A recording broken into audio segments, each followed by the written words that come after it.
Welcome to the Boosted Volunteer Podcast. We share the stories of dedicated Booster Club volunteers and the tools and strategies they use to run successful booster clubs. We also have sought-out experts on fundraising, volunteer management, and running nonprofits to share best practices. Hosted by Robin Eisler and Evan Eisler, you won't want to miss these great episodes that will help you run your booster club like a champ.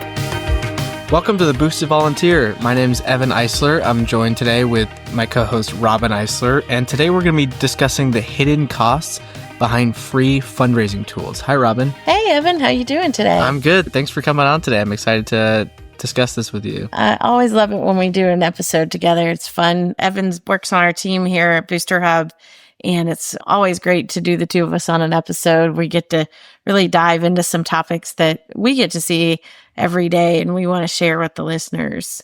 But yeah, I'm looking forward to talking about this today. Well, that's great. Let's go ahead and just jump right into it. So as there's many fundraising platforms out there and they advertise themselves as being free, can you talk a little bit about what the reality behind that is and like what it really means? Well, it's easy. There's so many different tools, whether you're looking to do an online peer-to-peer fundraiser or just put up a website where you can receive donations. And let me explain the difference between those real quick. So a website just to receive donations, it's just really a place where donors can go enter payment information and check out. A peer-to-peer fundraising system is a system that you put in contacts and then that system goes out and actively reaches out to all those potential donors for you. So there's two different systems, but there's so many platforms, not just in fundraising, but in just managing your booster club that advertise yourself as free. And there's really a hidden cost to a lot of those things. So some of them charge like tips or fees at checkout that tend to be much higher. And some of them share your donut data. So we'll dive in today and talk about a little bit and be on the lookout for certain things when you're trying to decide which one you want to use. You mentioned the tips and fees at some of these free platforms. Can you talk a little bit about how these compare to processing fees that you'd find anywhere else, like the credit card processing fees and things? Yeah, there's some platforms that say, hey, we're a free fundraising tool. And then you go in and set up your fundraiser. And then when your donors are checking out, it does give an optional tip or fee. Studies find that a lot of the donors will select it because they think it's going to the nonprofit, but it's actually not. It's going to the platform itself. And a lot of times those tips and fees are like 8 or 10% versus the 2 to 3% that most nonprofits pay in their own fundraising software. So your donor ends up paying a lot more. So if you run them side by side, apples to apples, they actually end up costing you more. So that's where you want to be really careful and run some tests, see what they're asking your donors at checkout. And if they're asking for more than what the standard credit card fee is, then you definitely want to take that into consideration and determine, hey, are donors thinking that this is going to us, that they're helping us, but then effectively it's going to this third-party organization? It sounds like a lot of these companies are advertising themselves as being free, but there's a lot of hidden costs in there that you don't even think about, or you don't even after the fact, you don't realize that they've come across. What are some of these other hidden costs on top of that? Yeah. So one of the things that a lot of the free platforms do is they share your data. And so when you're looking at any type of tool, you can go in and read the terms and conditions. If it's a reputable company, there should be a link to it on their website. If you're downloading the tool from like the App Store, particularly the Google Play Store, they must disclose that they share your information. But if you've gone out and you've done the promotion and you've gotten the donors, and now they've donated through that platform, and now that platform is taking your donor data and sharing it with other organizations, well, one, you've compromised your donors' data, which is you've lost that trust level there. And two, now who knows who it's going to go to? Other charity organizations trying to solicit your donors for donations. So there can be a really high cost to these services. Some of them, like there's some free chat platforms even for nonprofits, and a lot of those share data to marketing companies. And if you read their terms and conditions, like even your photos that you upload can be shared. So you run like a lot of data privacy risk when you sign on to one of these free platforms. So you always want to look at the terms and conditions, see exactly what they can and can't share. And sometimes they'll say, well, we're not going to share your specific data, but we're going to share your aggregate data. Once you give them a license to share your data, you've compromised the trust with your donors a little bit. So it sounds like something you really want to be aware of when you're deciding what platform to use. Absolutely. other platforms that are free options, they might not have hidden fees or have hidden fees, but also include some other limitations that some sort of paid platform might not have. Do you have any of these in mind that some people might need to be aware of that would be hard to see if you didn't have experience in that field? Yeah, a lot of times if it's free, there might even be advertising in the platform. So you could go out and promote your fundraiser. Then your donors go to that page to donate, and there could be an ad for like another charity on that page. So you could be all of a sudden putting yourself in a competitive position. So you want to look for the data privacy. You want to make sure that the optional checkout fees aren't really high and that it very clearly says it goes to the platform, not your organization, because that's where donors get confused. And then also you want to check out what the rules on advertising within the platform are. So platforms like GoFundMe, for example, is a really popular free option. What are some limitations that might have in terms of promotion and visibility that Booster Club should understand? Yeah, so there's a lot of online tools that you can go online and set up a fundraiser. And so it's really important to understand the difference between that and a rally software or a peer-to-peer fundraiser. So the difference is when you go on to GoFundMe and you set up a website or any other online platform that gives you just a basic landing page where you can go in and collect donations, that's great. They're giving you a tool to collect money from your donors, but they don't promote it. So there's no promotion happening. So a lot of these like free fundraising tools, they're really just giving you a website. So you could go in and just create a website like in any website creator and do an online checkout, and you've created your own fundraising page. So you need to, if you're going to use particularly a paid service, even, you want to make sure that they're doing some of the work. So putting up a link and a page where you can accept donations is like one little piece in raising money for a nonprofit. What you really need to do is go out and promote it to donors and get the donors excited about the mission and what's happening, and then send them reminders to donate. So if the platform that you're using is not doing those things, it's really not a fundraising tool. It's just basically a website tool. So you want to make sure that whatever tool that you're looking at, it has that, I like to call it a rally engine behind it, where it's actively going out and soliciting the donors on your behalf, and you're not having to go do all of that work. So the tool that you're using is doing a lot of the work for you. So sometimes you might use a platform that lets you build a website, but you're saying it doesn't actually solicit donors or get donations of any kind. So you're really doing all the work anyway. So why are you giving them a percentage? That's exactly right. Yeah. So if you're going to go out, why not just accept Venmo or something? Exactly. So if you're going to go out and promote your website, and you can do it, but we find at Booster Hub in our Booster Bucks software, it takes somewhere between 6 and 8 reminders to a donor, and these are your repeat donors, to get them to donate to your particular fundraising rally. And so if you can do that yourself, it just takes a lot of time, and to know what time of day to send it and how often to send it and what method to send it. So if you are paying for one of these services, you want to make sure that it's got some sort of rally engine, that it's doing something on your behalf. So I know we're talking about free platforms here, but I want to move to paid platforms here for a little bit. So I know there exists a good amount of traditional fundraising platforms, but a lot of them have high price tags.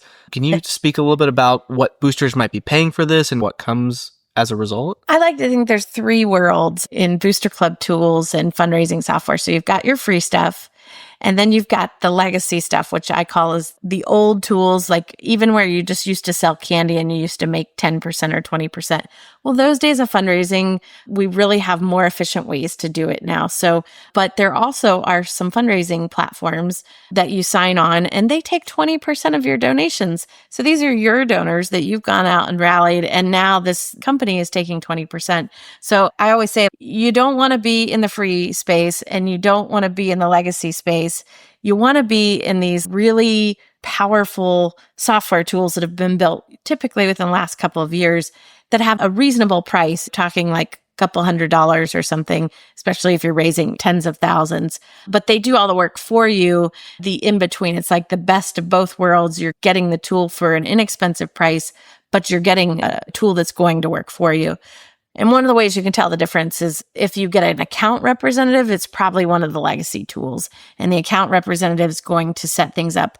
So it's great. You get a person who's going to go in and add your names into a database, but that's going to cost you 20% of your fundraiser. And if you're raising $20,000, you just paid them $4,000 to have someone go in and type email addresses into a database. So it's definitely something that you want to look across the spectrum, analyze the no-cost tools, analyze the low-cost tools, and then analyze the legacy high-cost tools.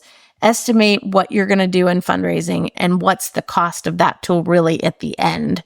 And that's really how you need to evaluate your tools, particularly your fundraising tools. So I want to touch on those account representatives you mentioned. When does it make sense to have one? If it's included or if it's extra, if I'm a booster club, like why would I get one? When would I need one? When would it really benefit me? When would it not be necessary? Yeah, if you don't have really good access to your data, like you don't have good lists and contacts, you may have in fundraising, sometimes there's a challenge with the school or the director or the coach and getting the parent information out, or you've been like maybe prohibited to contact the families. Maybe you're not allowed to do that in your school district. Then you may want to go with an account representative who can really dive in and go dig for that data. But if you're going to use them, they need to be doing more than just putting the contacts in a database for you. Because, I mean, that takes just a few minutes and it's really not worth the price tag unless they're doing a whole lot more for you. You mentioned earlier some of the fees some of these companies charge are upwards of 20%. That's a lot of money, especially if you have a $50,000 fundraiser. Surely there's got to be some alternatives today that have some lower percentage fees? There are. There's a lot of great tools out there that charge the transaction fees plus a small percentage, like in the 5 to 10% range. And they do the same thing. So really the only difference is you get your hand held with the account representative, so it's going to cost you a lot more money.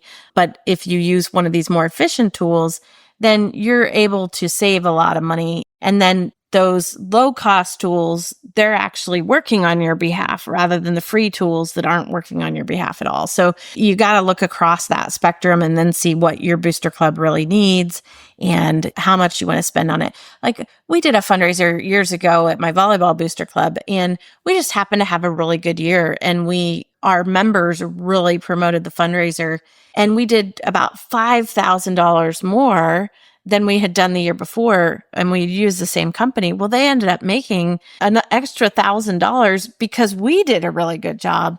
And so for me, that really never makes sense in the fundraising space, is somebody taking a huge chunk of your money. There's just so many tools out there nowadays that can do it much more efficiently.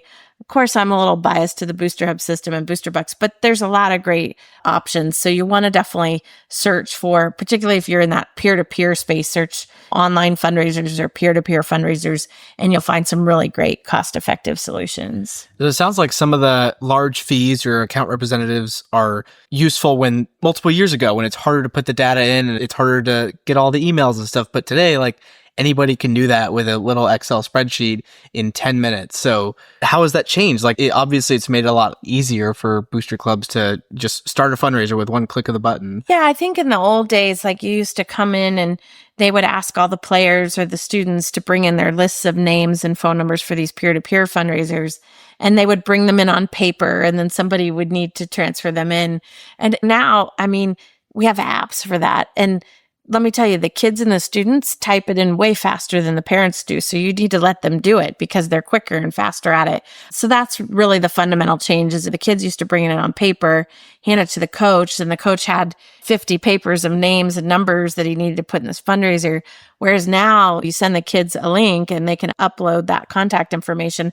And now you just blew your fundraiser up. You've got 10 times as many people or 20 times as many people participating in your fundraiser now. And the kids did the work for you. The students did the work for you. It's funny, at Booster, we've seen a couple times where the administrators are all worried if the kids will be able to figure it out. Like, how do they know when to click the link? And we're just like, trust me. Trust me, the students can do it. I like to tell booster clubs about that with like video promotion.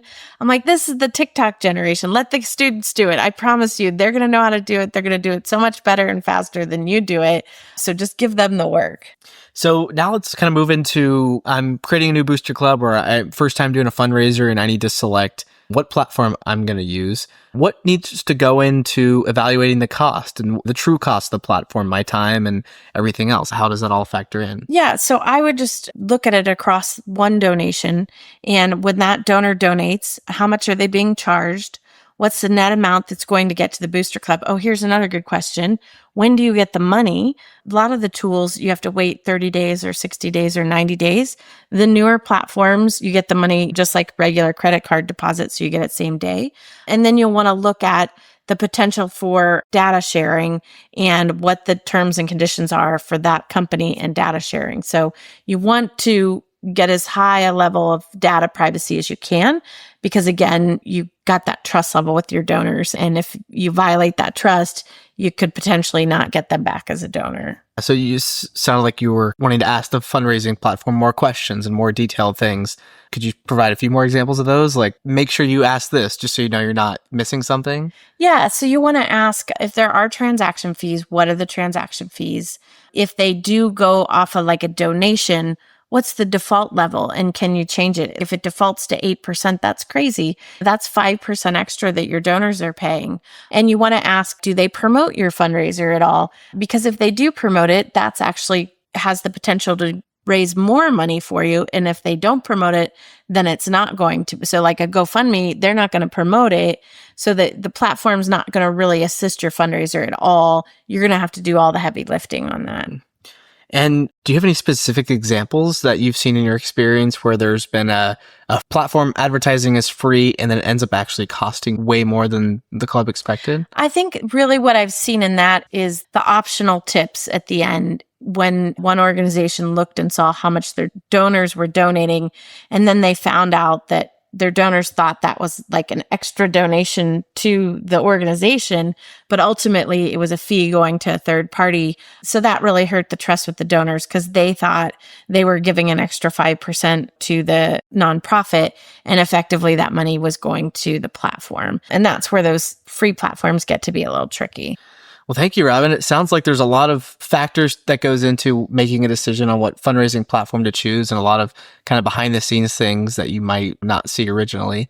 We really appreciate your insight and thanks for coming on. Yeah. And you just want to make sure when you're doing this, just get it apples to apples. So make sure that you're comparing the whole picture, all the numbers, and then add data in there because that's your trust with your donors.